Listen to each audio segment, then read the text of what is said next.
Hey, folks, greetings from the Offensive Security Group here at Secure IT 360, coming at you with a new episode of the Cyber Threat Perspective. You've got Mr. Tyler Roberts here, as well as myself, Brad. Today, we're talking about the evolution of pen testing TTPs. If you don't know what any of that means, we're going to solve that for you today. But more specifically, or I guess from an admin perspective, if you guys like what we're doing, like, subscribe, share with your friends. That really helps us out, kind of gets the word out. I just realized my background, if you're watching this on YouTube, is backwards for some reason. But anyway, it's not important. So continuing on, let's kind of break this topic down a little bit. One of the reasons that I thought it would be awesome to have Tyler on is he is almost solely responsible for external pen testing process, right? Now, what is a TTP? So I think we use that term. We stole it from the military, by the way. And like a lot of our terminology, because we are offensive security, we are the attack team, if you will. So we do borrow a lot of phraseology from the military. But it's another acronym in the IT world. Yeah, man, we need more. Yeah, we need more of those, don't we? We need more. But yeah, so what is a TTP? I'll give you my thoughts on it, Tyler. You can jump in anytime too. A tactic, technique, and procedure is what it actually means. To me, it's a broad basket that we throw things in for, like, process. Like, if I'm going to go do task A, there's going to be a technique for that or a process for that. And so, it's probably that we probably misuse it most of the time, but that's really what that terminology means. See, I thought it was tools, tactics, and procedures. I guess I kind of morphed it. Yeah, exactly. So, it's ambiguous, right? But I think generally speaking, most people in our world know what a TTP is, even if they don't know specifically what all the letters mean. We're basically talking about a process. What is the thing that you do to accomplish whatever the goal is? And so an example of that, just to kind of drive that home, would be if we're going to perform let's say we're going to do a mobile pen test. Right. We'll talk more about that later. What is your process for that? How do you do that? What are the tactics, the techniques, and the procedures, or in your case, tools, techniques, and procedures that you would use to perform that particular, activity? And so that's kind of broadly what we're using that term for. Yeah. TTPs to me is any repetitive task that I'm going to do over and over again. It's kind of like a brain dump on paper. So that I know what I need to do and how I need to execute it. A great example is just, our pre-engagement phases, setting everything up. What do I do? What's the process of that? And just putting it on paper somewhere.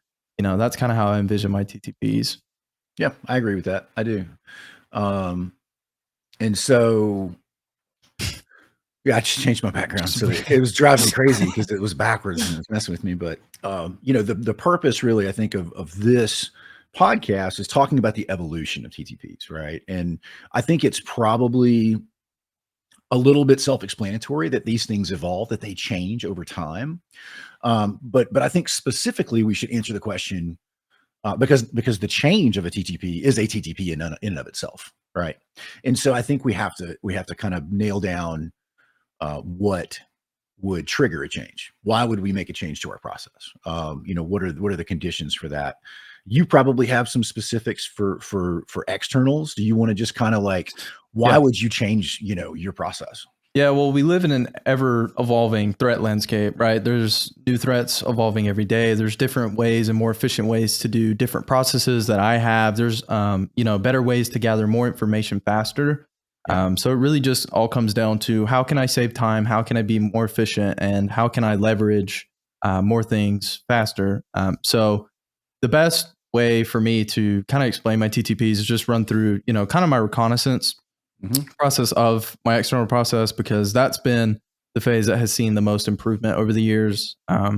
Starting out, our process was, it was a bit smaller because there weren't as many tools out there at the time when we first started for gathering all the information that we gather now. And as part of evolving and improving that process, we're on different feeds. We're looking at different tools that are coming out in different forums, and we're using them in-house against ourselves. And we're asking the question, does this benefit us? Is this providing more information than what we had previously? Does it make sense to implement this? And if those boxes are checked, then a new tool gets added to the process and we start using it to get that new information. And so just a real life example is subdomain enumeration, which has probably seen probably 6 or 7 tools Oh yeah. in the process that have gone through. And, we're finally at a point where we're leveraging, I don't know, 3 or 4 different tools to gather as much subdomain information as possible to build that attack footprint day one, just to go and leverage all of that in the further days. And the evolution of that is probably what I'm the most happy with, because I feel like that provides the most benefit to us and to the people that we're testing against. Without question, man. And we've said it before on this podcast and previous episodes, and especially for external pen testing, right? The reconnaissance that you do, the quality and thoroughness of the reconnaissance that you do, really dictates this overall success of the engagement, right? If your recon is crappy, then you're not going to have a very good engagement, and the client's not going to get a ton of benefit. And so, I've been really happy with the evolution of our passive and active reconnaissance phases for external pen testing. And dude, it's funny to see it, because you go back to when I was doing external pen tests like 5 years ago, for example, right? There were like 3 tools. And I mean, half of them weren't even tools. They were scripts that I wrote, or things that, I stole off GitHub, but it was like Harvester, Google and Oh, Dig, the harvester. right? And I mean, Memories, yeah. it's been around forever, and it may still even be relevant. I know we've evolved away from it just because there are better things. But I think it's a really good example of what used to be the gold standard. Um, and now we've improved on that. We have now a collection of tools that do everything the Harvester does, but better. So yeah, man, I mean, that's actually a really good example. I think your user enumeration process has changed pretty significantly. Yes.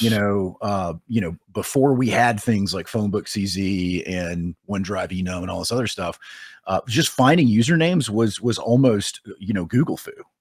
Yep. And so you were looking for people who signed up for forums and usernames, and and it was just it was not always very straightforward. Now, fortunately, all these vendors have come out with really crappy things that we leverage, so that's good for us, bad for clients. But that evolution has been fascinating.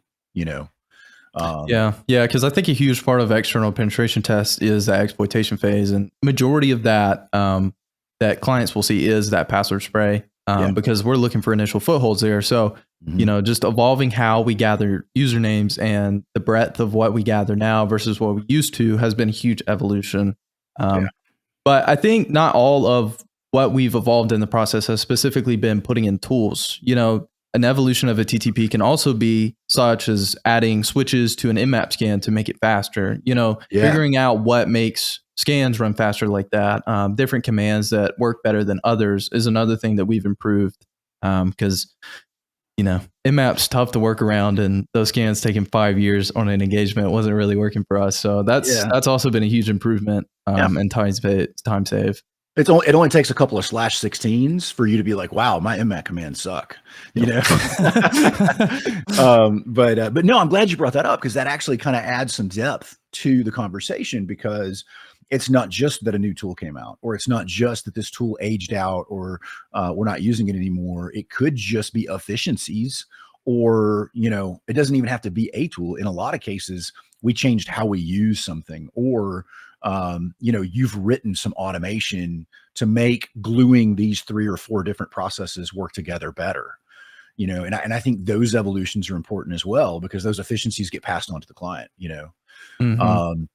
So yeah, I mean, there's efficiency, there's effectiveness. What you did with UDP scanning, I think, has changed the game for us on external pen testing, because it is, what used to take 2 days now takes an hour, and it's just as effective as it always has been. And so actually more in that case, because it's faster.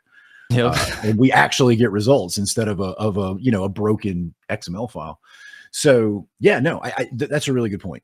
So there are other elements into it that also change. And I'll tell you something else that drives change is the evolution of the client technology stack. We were 5 years ago, we're pretty light on cloud enumeration. We didn't do a lot of cloud scraping, cloud enum. We weren't looking as much for open buckets or references to third-party libraries and stuff like that. And so that has become almost a cornerstone of external penetration testing now. Yeah. Yeah. And just the tales for the trenches on why we do that for everybody. Cloud has become cutting edge for, almost everybody is using cloud in some capacity, and not everybody knows how the cloud works and knows how to properly secure the cloud because it is so bleeding edge. Yeah. And so in an engagement I had recently, I was able to access a company's internal S3 bucket because they just had left it open. They had an ACL that they had meant to implement on their internal subnet to be accessed within the company, and it broke, and everybody on the public internet could access it. And the contents of that bucket were not all inherently malicious, but I was looking at, their internal documentation, Yeah, internal dude. videos they had recorded, and, if it had been anything but that, and if I had more time to go through all those videos, because some are like 3 hours long, I'm sure I would have been able to obtain some, pretty personal information they probably don't want everybody on the public internet to have access to. Yeah, it's funny you say that too, because one of my old bosses, his name was Shane. He actually used to say something in meetings and in like technology discussion groups and stuff like that. And it was always, if you're one ACL screw up away from an incident, you have a problem. And so we used to have those conversations when we did firewall reviews, rule reviews. We used to have those conversations with third party vendors and people that hosted our stuff, and we're just like, hey, it's not good enough. You have to have a layered approach. And to your point, a lot of the TTPs that we have been either decided to add in or really been forced through the change of technology to add into our process, they find those things. And that's, again, added value, added benefit. It also helps us on initial access, which we're all a big fan of. But yeah, man, no, I completely agree that the cloud stuff is huge. And that's another example of, it's not that tools changed. It's not that anything aged out or we wanted to be efficient. There was a whole new breadth of technology that A didn't different exist. demand of stuff Yeah. that we need to get Yeah. on board with. Yeah. Yeah, yeah, absolutely, man. And the similarly, with web application penetration testing, I've been that's kind of been my passion for like the last 2 decades. And that has evolved pretty tremendously too, right? Because before, yeah, you had, third-party libraries, but they were, not a core component. Nowadays, man, there's 3 lines of actual original code and everything else is Node.js and freaking APIs. And so, so now we've pivoted and we're now looking for, libraries with vulnerabilities, and we're looking for, different things. And yeah, we're still looking for all that old stuff, but we have to, and that's kind of what's funny about web apps. None of the old stuff ever goes away, right? We're still doing stored cross-site scripting the same way we did it in 1999. And it's still vulnerable and so it's kind of silly, but now we're also having to look for things like, are your are your tokens where they need to be? Your JWTs, are they squared away? So it does evolve, it does change, it does force you to kind of make those TTP changes.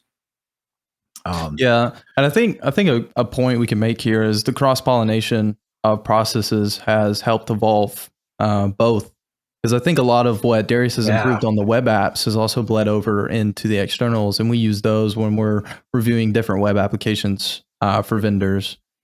Yep, without question. I completely agree with that. And we've had to do that on a lot of fronts, and so like, for example, we do kind of a miniature web app pen test on external pen testing. And so a lot of what Darius's TTPs that have evolved have bled over into what we're doing on the externals. Same thing with internals. We were just having a conversation this morning about how, Spencer found a vulnerable web app inside the organization that he's doing an internal pen test on. And so, you do kind of peripherally bring up the other processes as you evolve the processes that you have, and I think that could also be said for mobile too. Mobile's been something that's evolved quite a bit. And that one bleeds over into API pen testing because there's always an API behind a mobile app. So, yeah, I mean, it's a never ending process. And, my biggest question, I think, and just kind of bringing everything, to summary is, how do you keep track of it all? Like, is there any kind of like process that you have? Like, do you just like wake up on Monday morning and you're like, I'm going to go through the internet today and see if there's any, you know what I mean? Or, is it, how does it trigger? What are you using for that?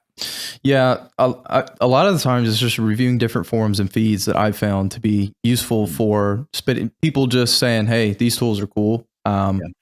Sometimes it's Spencer. Spencer's like, hey, saw this when I was The dude makes more reading an tools than the article. internet. Yeah. And so, I mean, a lot of it can be from coworkers. Some of it's from articles. There's so many different places where you can get these guys. Just browsing the internet. Browsing GitHub. Even you can do keyword searches in GitHub for different tools, and 400 different ones will pop up. Yeah. Probably 300 of those are complete crap, but you're going to find one that's going to fit what you need. And so, that's just been my process on how all the tools that I currently use have gotten into the process. Yeah, that makes perfect sense. And I've even gone so far in some cases as to set up like a Feedly account where I'm currently carving up all of the forums and blogs and things. I think I'm watching like 42 sources or something. And so that way, like, you can add a glimpse, go through and be like, oh, cool, there's a new, POC for this particular thing. And if I want to grab it, I can. So those aggregators can probably help a little bit with that, and you guys who even if you're not a pen tester, right, there's lessons and value from this entire discussion and this entire process because, it works for you doing security tools or IT tools or whatever it is, but you really do have to kind of do the legwork and keep your finger on the pulse of what's going on in the community, whatever your community is, whether it's firewalls or whether it's, for us pen testing. You can still apply everything we talked about here to, to your role. Yeah. And a big note on TTPs, guys, don't trust every tool you see in GitHub, please. Internal test every single thing that you want to use before you use it on a client facing engagement. Yeah, we have a phrase internal here at the offensive security group here at Security 360, and that is know your freaking tools. Except it's just know your tools. But we even have T-shirts where they say hashtag know your tools because it's that important. And so, all right, before we go, I'm going to share a story. I was doing this is a number of years ago. I was doing a pen test. It was an internal penetration test, and in this particular case, I was shipping a laptop to the client. And I shipped it to him like a week in advance before the pen test started. It was a Kali box, and I was going to remote into it and do the internal penetration test from home. And so the box had been on their network for like 30 minutes. And I get a call from the senior security analyst dude at this company. And he's like, hey, man, any particular reason that your box is talking over Tor to the internet? And I was like, shouldn't be. Well, it turns out the release of Kali that came out when right before I installed that laptop came by default with Tor for updates.